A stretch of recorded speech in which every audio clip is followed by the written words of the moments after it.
Hello, আসসালামু আলাইকুম। আপনারা কি কোথা থেকে দেখছেন, কেমন আছেন অবশ্যই কমেন্টে জানাবেন।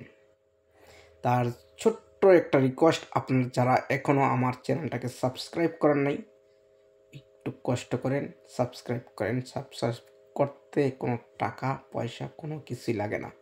যদি আমার ভিডিও ভালো লাগে, যদি আপনি ডেনমার্ক সম্পর্কে জানতে চান, অবশ্যই সাবস্ক্রাইব করবেন প্লিজ। আপনার কাছে একটা রিকোয়েস্ট। তাই আজকে আমার প্রথমেই কথা হলো, ডেনমার্ক আমাকে দেখতে কি 4-5 লাখ টাকা ইনকাম করে আমার একটা ছেলে দেখা যায়? কি আমার ফিজিকে আসলে এরকম ভাব আসে যে আমি মাসে 4 থেকে 5 লাখ টাকা ইনকাম করি?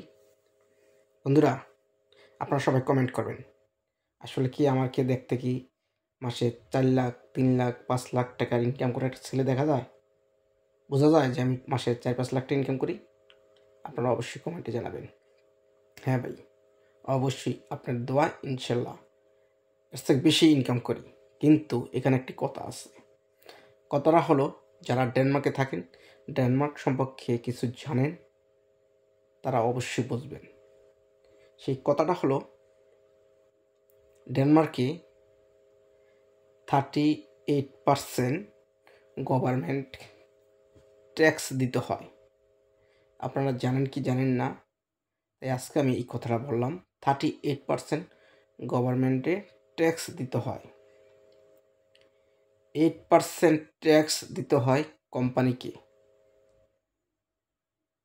আপনার কোম্পানিকে 8% ট্যাক্স দিতে হয়। 2% ট্যাক্স দিতে হয় আপনার পেনশনের জন্য। ঠিক আছে? তখন আপনি যদি 6 লাখের উপরে বেতন পান, আপনি পাবেন হয়তো 3 লাখ, 3.5 লক্ষ টাকা। সব কিছু ট্যাক্স ফাটিং সব বাদ দিয়ে।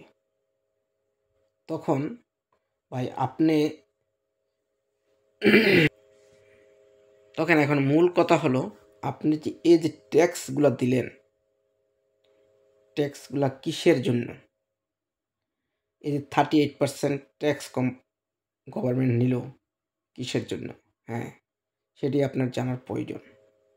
সেটি হলো, আপনার ফ্যামিলি যখন এই দেশে আসবে, আসার পরে তখন তারা আপনার ফ্যামিলির বাচ্চাদের পড়াশোনা, হসপিটাল, যত যাবতীয় খরচ আছে এদেশের সরকার বহন করবে এবং আপনি পেনশনি ভাতা পাবেন আপনার ওই টাকার থেকে।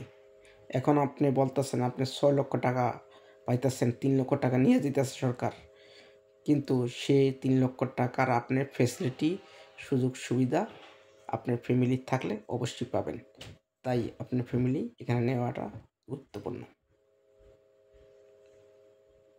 অবশ্যই ভালো ভালো থাকবেন। আমার কথাগুলো অবশ্যই গুরুত্বপূর্ণ কিনা আপনারা কমেন্টে জানাবেন। নেক্সট আবার অন্য আরেক টাইটেল নিয়ে আসবো। আরও কোনো কিছু জানার থাকলে অবশ্যই কমেন্ট করবেন। আল্লাহ হাফেজ।